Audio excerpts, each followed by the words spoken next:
के जो मित्र थे उन्होंने कहा चलो प्रहलाद कोई खेल खेलते हैं, कोई खेल खेलते हैं। प्रहलाद जी ने कहा खेल तो खेलेंगे लेकिन हमारे अनुसार खेलेंगे। तो उन्होंने कहा कैसे? तो उन्होंने कहा कि चलो एक साथ में घेरा बना करके हम लोग खेलेंगे और जो हम बोलते जाए वो तुम्हें बोलते जाएंगे। उन्होंने कहा ठीक है। तो जैसे ही उन्होंने कहा कि सभी को नारायण नारायण मंत्र का जप करना है, जैसे ही कहा तो उन्होंने कहा रे प्रहलाद ये नाम अगर हमने लिया तो हम सबको दंड मिलेगा, तू तो राजा का पुत्र है तो गुरुजी कुछ नहीं बोलते।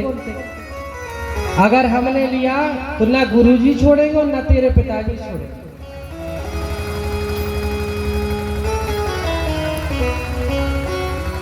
एक ने कहा कि अरे प्रहलाद एक बात बताओ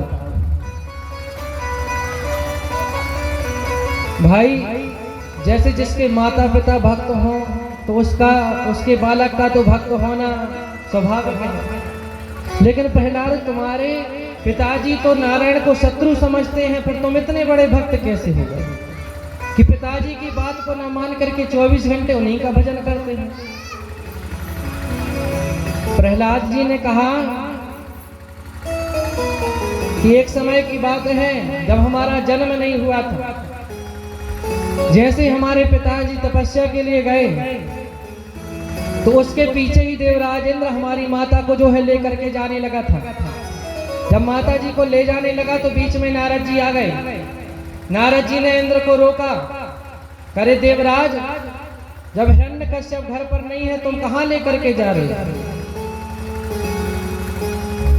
देवराज ने कहा कि देवर्षि हो सकता है कि इसके गर्भ से भी इनके पिताजी जैसा शत्रु उत्पन्न हो जाए और हमें काल बन जाए।